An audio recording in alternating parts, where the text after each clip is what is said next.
سقاو په وخت کې په وبید ده درګای جوړ شوی ده دغه بیا رنګ شوی ده چا رنګ کړی دی امیر حبیب الله خان په وبید رنګ کړی دی یو ځکه چې د امر یې نمونه بیا کله چې مغول راغلل مغولو نه دې درګي نه خلک وړل په وبید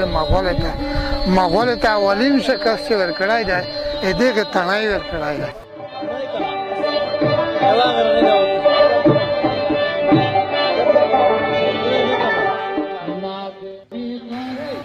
د ظاهرشاه په وخت کې وته نه کولې اندازه داسې خوشو کومه په وبید که نه دلته خو ظاهرشاه چې روغی دا ځای کې په دغه ځای کې خو دلته په دا ځای کې کېناسته دا د درګي په ډنډ نه په غون دی دا ځای کې وه د میږ د تڼۍ ولسوالۍ وه په وبید که نه یارانو موږ تاسې به نه وو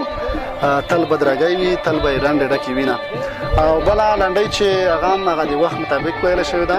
هغه په دې ډول ده چې وایي چې درګی په لار طرف پړنګېږي او په بر طرف یې سرندې وهي ډولونه په شمال خړ ټنګینه روغلل په تیپه ولې د درګي غونډۍ سرینه او مو د درګي په ډنډه ګول کې چې مول مې نه خوري ملکون مې بویوینه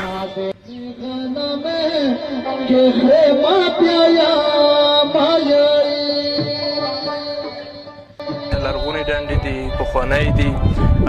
نو د تاریخي ارزښت وړ دي او دوه وارې د دغې سیمې سروې هم شوې ده انشاءالله امید دی چې په راتلونکي کې به دغه ډنډې د اطلاعات فرهنګ وزارت لخوا نه رغول کېږي